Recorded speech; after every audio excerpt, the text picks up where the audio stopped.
folks. How are you doing? Today is the 26th day of October 2024. It is about 3 o'clock, 3:10 in the afternoon on a Saturday. I'm not feeling well. I'm still sick. As you can see, I'm in my sick garb, hanging around the house being sick. And I wasn't going to make a video today. However, I could not resist talking about the Iranian, the Israeli strike in Iran. It's still breaking news. News is still coming out, trickling out.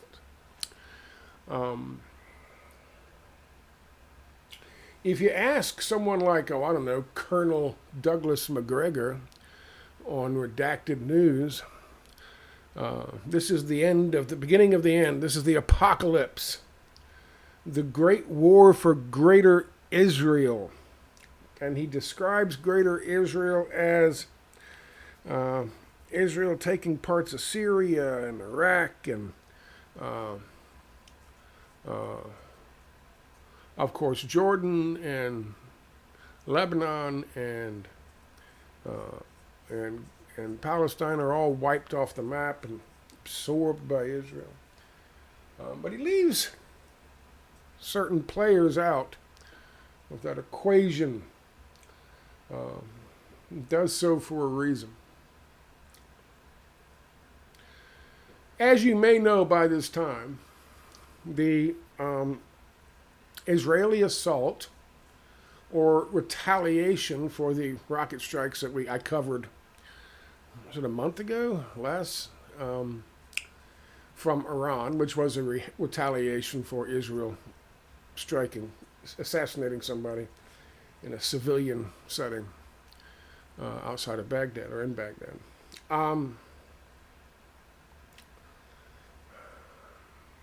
Iran, when they launched a retaliation, they chose specifically only military sites.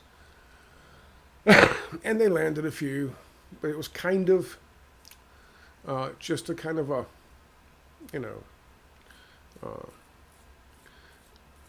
just letting them know that they aren't a pushover.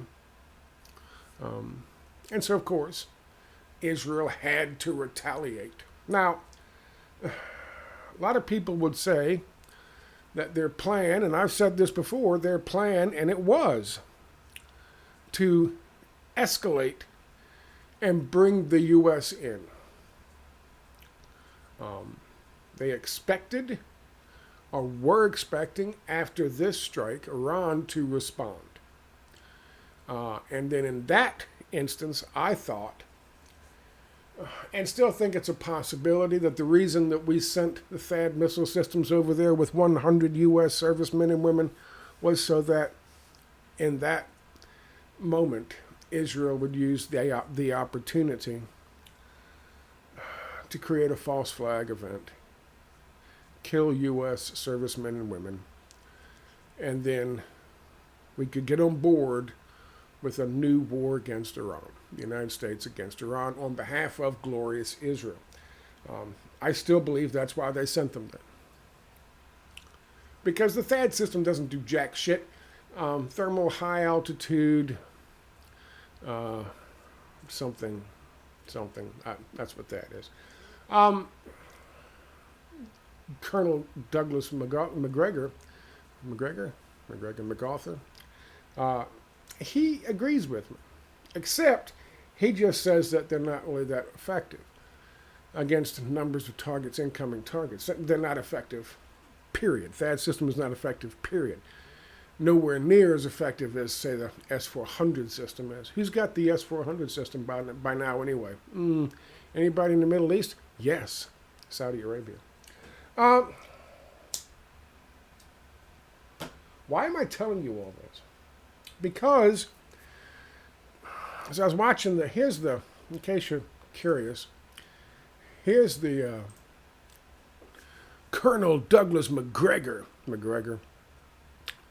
20 hours ago. Israel's destroying itself and millions will die because of this strike with or against Iran. I disagree.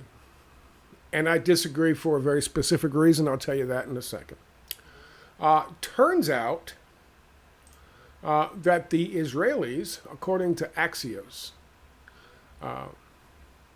the Israelis contacted the Iranians, and they told them when the missiles were coming in, what they were targeting.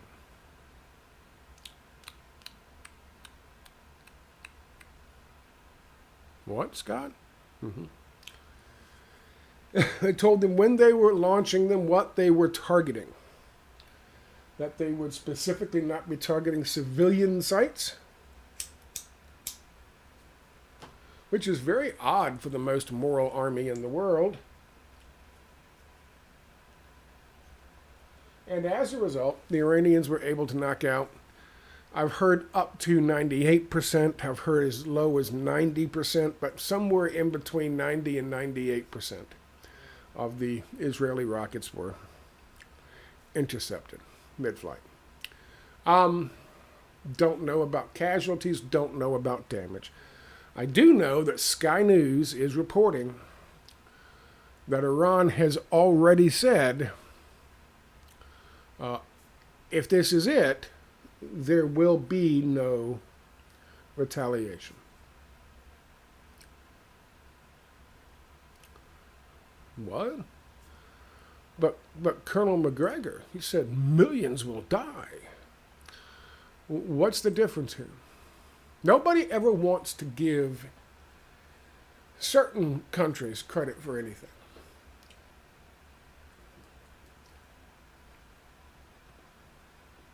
Well, I'll give credit where credit's due, best I can. McGregor, in his discussion he said that the reason they're going to do this and kick off this war, Israel, against Iran, which I think was the original plan, he said they were going to do it before the election because, according to Colonel Douglas McGregor, by the way, during the video, somebody in the comment section, I guess it's McGregor's PR person, said, "Oh my goodness, and Colonel McGregor's always right." And so they flashed that up on as a comment. He was totally wrong on this one. And I'll tell you why. He said that the reason that they're going to do this before the election was because that way, no matter who's elected, they have to have it becomes their war, in other words. Isn't that true if they do it before the election or, say, a month after the election? Isn't it still their war on January 20th, whatever it is, at the inauguration? Isn't it not? Doesn't it now become that president's war? Don't they have to fucking deal with it? Yeah, they do. So McGregor makes his argument makes no sense, and he doesn't tell you the reason his argument doesn't make sense is because what he fails to tell you is if they had launched a war, a thing to start a war. Let's say instead of they call them and say we're going to hit these targets, and then instead they fire a big barrage, like a scattergun effect. And they hit all these civilian targets in fucking Iran. Had they done that to kick off a retaliation and then start a war with a false flag event against one of our THAAD systems, or all of them, what that would have done, it wouldn't have bolstered Kamala Harris's fucking campaign and chances of winning because she's a wartime vice president. It would have hindered them because the people on the left don't want war. People on the right want war, yay! But the people on the left don't want war. And so, the people who are running around calling fucking Joe Biden Genocide Joe and his willing accomplice Kamala, they were on the fence maybe because they hate Orange Man bad. But if she gets us into a fucking war with Iran, and people and U.S. soldiers are dying before the election, they're not going to fucking vote for her. So that would have boosted. That would be the October surprise. That boosted fucking Donald Trump's chances. And as I told you before, as I showed you yesterday, there's a video on my website. Former fucking, I guess, head of his ministry or some shit, somebody, former high-ranking official in Israel, said, yeah, of course, Netanyahu and the Likudniks and the hardliners in Israel, they certainly would rather have Trump win. So they're doing everything they can, and they're dragging this thing out so that there's not peace in the Middle East right before fucking an election, which would then motivate those same voters I told you about a second ago to actually get up and go out there and fucking vote for Kamala Harris. So all of these things make sense, but Lieutenant Colonel Douglas McGregor doesn't tell you that. He also doesn't tell you something very interesting. Remember I told you when he said that these countries, I mean, they're you know, Jordan, Palestine, Lebanon are going to be chewed up, and then Syria is going to lose a piece, and Iraq's going to lose a piece, and all this. He left out somebody, a very key player in all of this. And that key player, boys and girls, ladies and gentlemen, is why I was going to make this video to start with, even before the most recent news on what's going on with Iran and Syria and Israel. Before I learned that Israel gave them a courtesy call and let them know this is all for show, so we can thump our chests down here and say, yeah, look at that, we're badasses, we showed Iran, ha ha ha, but we're not going to fight them anymore. And so the American hardliners can go, yeah, you learned a lesson there, but without running the gambit of escalation. Why did they choose not to escalate? Why has Iran said, okay, we'll let you get away with this street theater, fucking puppet theater, rocket barrage of yours? We'll let you do that. That's fine. And we're not going to retaliate. That's fine. Why would they do that?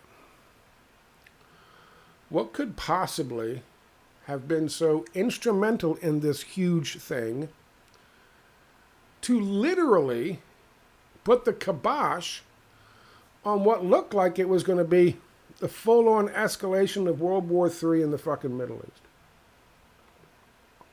Or at least a direct conflict between the United States and Iran. What could have done that? Who could have done that? Well, boys and girls, just so happens it's the same country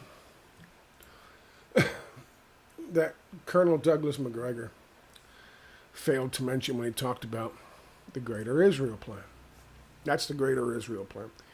You tell me who he left out. Go ahead. Take a second. Take a look. Two countries, really. But only one is involved in this dispute with Iran. That's right, boys and girls. Greater Israel is not Greater Israel if all they take is Jordan and Palestine and Lebanon and part of Syria and part of Iraq. They need a big chunk of somebody else, and that would be Saudi Arabia, the biggest player in the Middle East. And why is that important when it comes to this de-escalation? Well, boys and girls, apparently the good colonel doesn't read the news.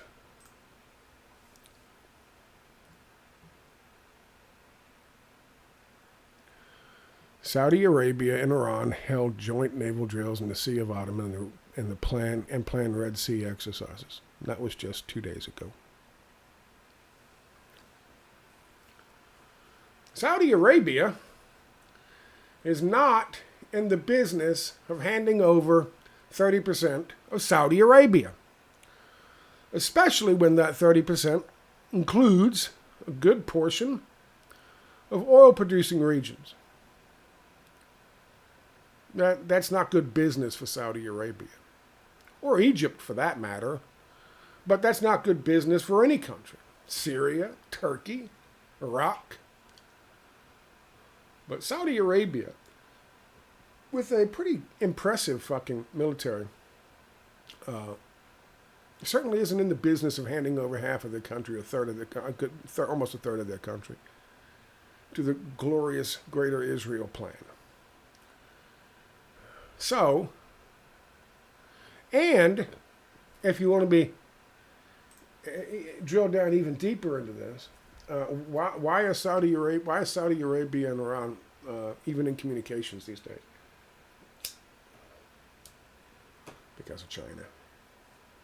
Because of China and BRICS.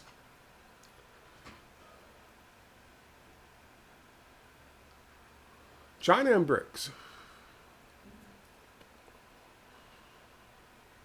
It's interesting, isn't it? See this? 28 nations attended the 2024 BRICS summit in Kazan, Russia. The summit was led by leaders from Brazil, Russia, India, China, South Africa, Egypt, Iran, Ethiopia, and the United Arab Emirates.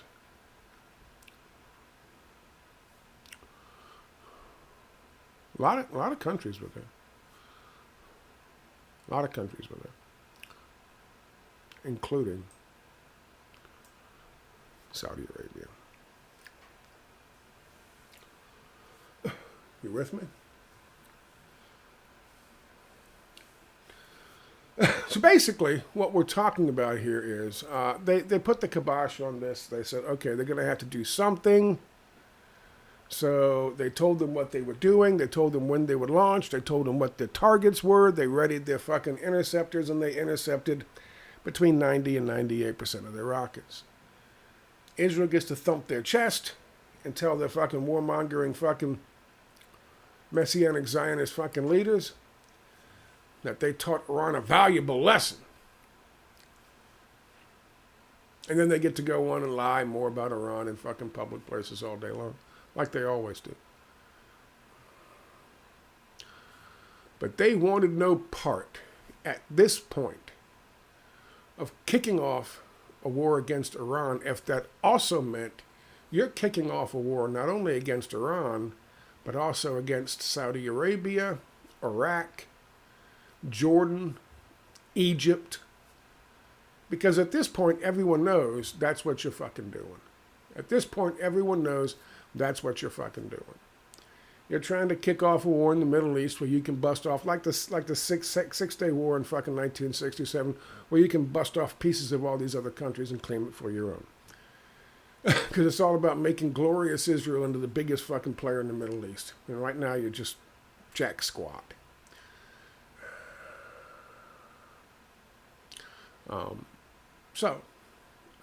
Saudi Arabia sent a direct fucking message, not only to Israel, but also to Israel's big brother.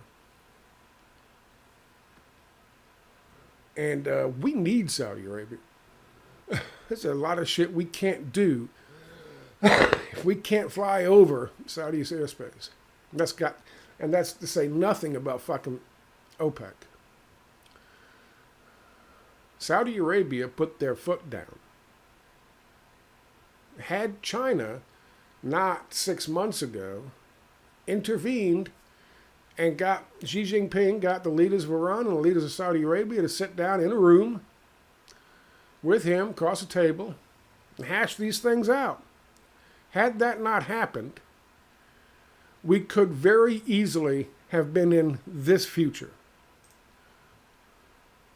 Right here. That very easily could have been where we were right now. But it is not.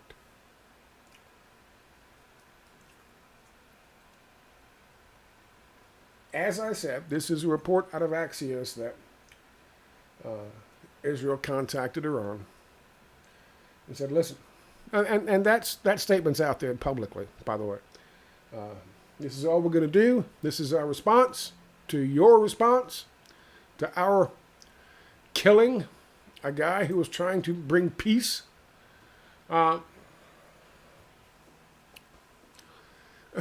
If you don't respond, we won't respond any further. That's it. This is the end. We're not going to escalate anymore. That's the message Israel sent. And from what I understand from Sky News, Iran has issued a statement. Okay, we'll let it go at that. We'll play nicey nice now. We'll let that go. Of course, who was it that told Iran to do that? Was it the United States? Fuck no. It's MBS. But make no mistake about it. The reason that World War III didn't just kick off was because Saudi Arabia has sided with Iran in this, in a very public display, by the way, with major military drills and naval drills with Iran. In a very public way, they sent a message. Don't do this. We're not going to let you tear the fucking Middle East asunder and break it up piece by piece. You go back and look. If you can find the Lieutenant Peters map, which is not hard to do, you go back and find the Lieutenant Peters map from 2005 on his map of the new Middle East. The one that Condi Rice in 2006 was saying, these are the birth pangs of the new Middle East. You'll notice something interesting. Israel is not Greater Israel, by the way. That's something totally different. I don't even think they gain land. I don't think in his map they gain land. But you'll find something really interesting. Obviously, Greater Kurdistan is created. All those countries lose land. Syria, Turkey, Iran, and Iraq to make Greater Kurdistan. But you'll notice that Saudi Arabia, because of the power structure, the power that Saudi Arabia has, that's fucking Mecca, isn't it? Because of the power Saudi Arabia has, in the Lieutenant Peters map, it is busted up into, I think, 4 different sectarian fucking countries. You know, they want to bust up bigger, powerful countries, make them more easily manageable. Saudi Arabia is not on board with that. The Sauds aren't on board with that. The House of Saud is not on board with that. And they're certainly not on board with the Greater Israel plan. So, and if you really want to, again, drill down even deeper into it, you have the Chinese to thank. You have BRICS to thank for this. Because, well, that just shows you. Israel and the United States, they flinched. In sending a sortie of fucking missiles, Israel flinched.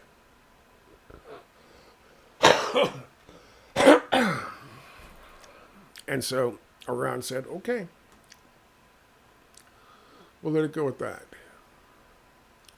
Now, it'll be all over the news. Glorious Israel taught those fucking cave dwellers a lesson, or whatever the fuck they're going to say. But that's not what happened. Xi Jinping is what happened. That's what happened. Xi Jinping, Mohammed bin Salman, and the leadership in Iran. That's what happened. And I'll tell you what, if you're a family member of those service members operating the THAAD systems in Israel,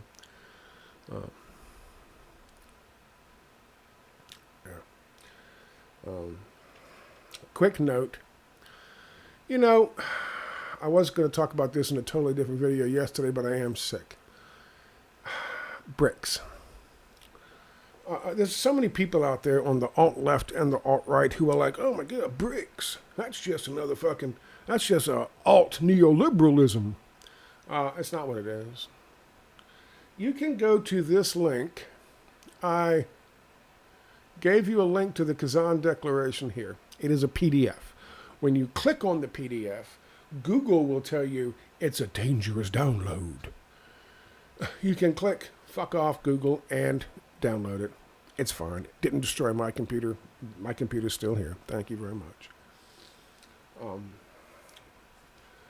People will argue that in this fucking declaration, which they have all signed on to, all of, by the way, these nations, which apparently, at least to some degree, some of these nations,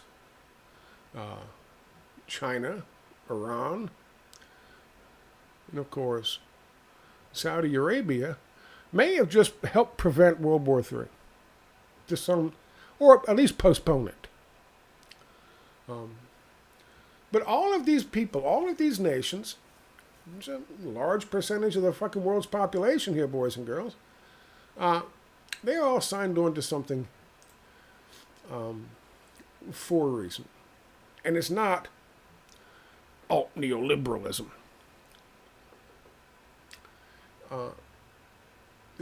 People say that the unipolar world order and the multipolar world order are still world orders. We don't need a world order. We don't need no stinking world order. Then what the fuck do you want? What the hell was that? I don't know. No, I don't want to take a photo. No. Why is it now blurry? I don't give a shit. If you don't want world order, what do you want? Chaos, no borders, no countries, no governments, no government. Government bad. All government bad. So who's going to build the roads? Business. So the world is run by business. Well, guess what, boys and girls? That's neoliberalism. That's the World Economic Forum. That's fucking Bill Gates. That's fascism. That's what they want. That's what neoliberalism is. Congratulations, you think you're on the alt-liberty side, when in reality, the basis of neoliberalism, or a cheerleader for neoliberalism, was a guy by the name of Lewis Powell back in 1971, wrote a memo. Right after that, they created the fucking Libertarian Party. Do the math.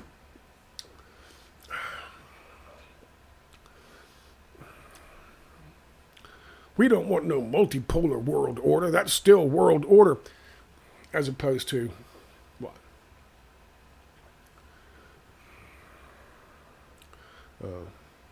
The weak are meat and the strong do eat. Is that what you believe? And we should just allow bigger countries to chew up smaller countries and enslave their populations? I mean, what are you talking about? There's no world order. There has to be. There's been world order since there's been fucking one tribe over here and one tribe over there, and they come and meet and they say, okay, you can have these berries, and we'll take those berries. That's called a world order. You have to have some kind of fucking agreement among civilized folk on how you behave. The trick is, you don't use the institutions that are set up to police world order in order to bash weaker nations into compliance and into submission to you. That's the unipolar world order. That's how we use the World Bank and the World Trade Organization and the IMF. It's not necessarily what they were set up for. Well, you can argue. And it's not necessarily what they were intended for. You could argue. But that's how we use it. And so part of their discussion, this Kazan Declaration, is that they have to restructure the United Nations, certainly the Security Council, certainly the fucking veto power the United States has. You have to restructure the United Nations, the Security Council, and you have to restructure the IMF. So they're not forcing fucking neoliberal austerity measures on fucking people to get a goddamn loan, right? Keep it more in line with what China and Russia do. They say, we'll give you a loan, you run your country, we'll run our country, pardon me, and then if you want to use our businesses to rebuild, that's fine. That's how a loan should be. That's not how the IMF runs. The IMF runs, you take the loan out, you gotta take the loan out, otherwise we'll regime change you with a fucking color revolution, and you're gonna do to your country what we want you to do to your country. You're gonna let hot money speculators like George Soros come in, you're gonna let our big agribusiness come in and put your agribusiness put out of business. We're gonna ruin your economy if you want this loan. But you can take money off the top and you and your family can get rich. That's not going to happen in this, according to this Kazan Declaration. Okay. But another thing that they talk about, and so people will argue that it's still a world order. Well, you have to have a world order.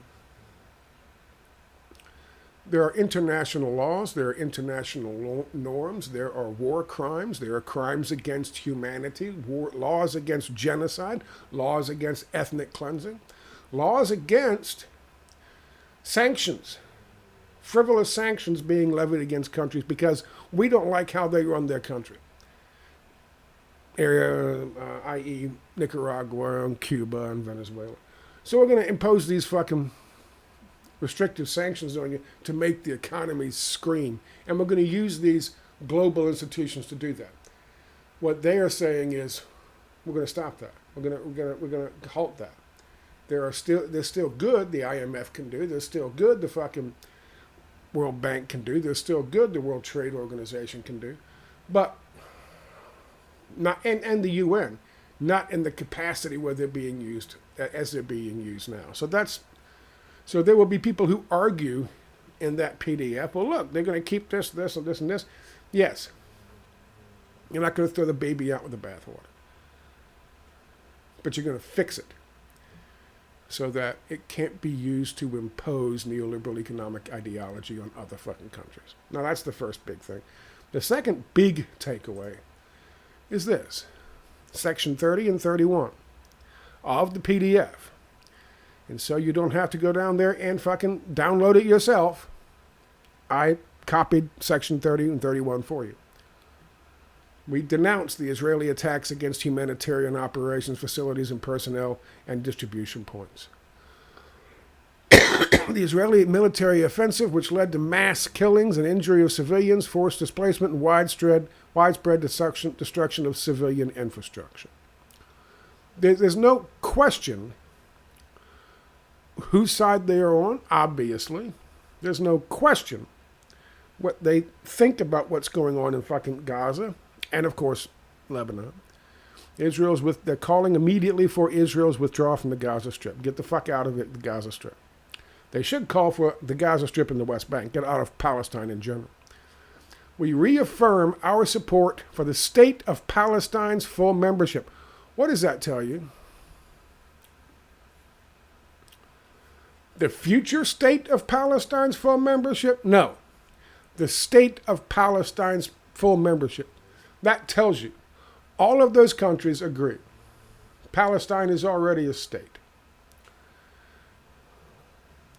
We reaffirm our support for the state of Palestine's full membership in the United Nations in the context of unwavering commitment to the vision of the two-state solution based on international law, including relevant UNSC and UNGA resolutions and the Arab Peace Initiative that includes the establishment of a sovereign, independent, viable state of Palestine in line with the internationally recognized borders of June 1967, with East Jerusalem as its capital, living side by side in peace and security with Israel. End of story. What else do you want? What else do you want? That's not lip service. They are working to achieve it.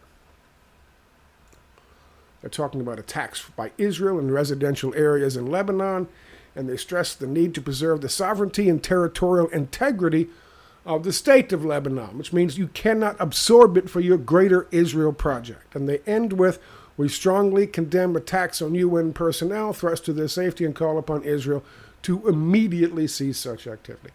Yeah, you can pick whatever side you like. I've picked mine.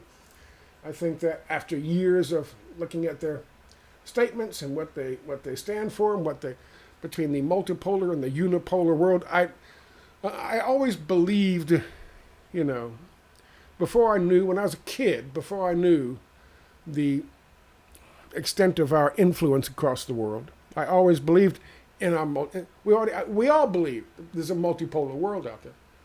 It's a multipolar world. Saudi Arabia is Saudi Arabia. Israel is Israel. Palestine is Palestine. The United States is the United States. But in reality, Canada is the United Kingdom. New Zealand is the United Kingdom. Australia is the United Kingdom. In reality, there's a lot of gray area inside there. And, of course, many countries, because of the power the United States has, I think 40 countries abstained in the most recent vote on Palestine in the General Assembly of the 192 states, whatever it was. They couldn't come down on the side of Palestine because of the United States' undue fucking influence via those same institutions I told you, the BRICS Kazan Declaration wants to reform, meaning the World Bank, the WTO, World Trade Organization, and of course IMF, International Monetary Fund.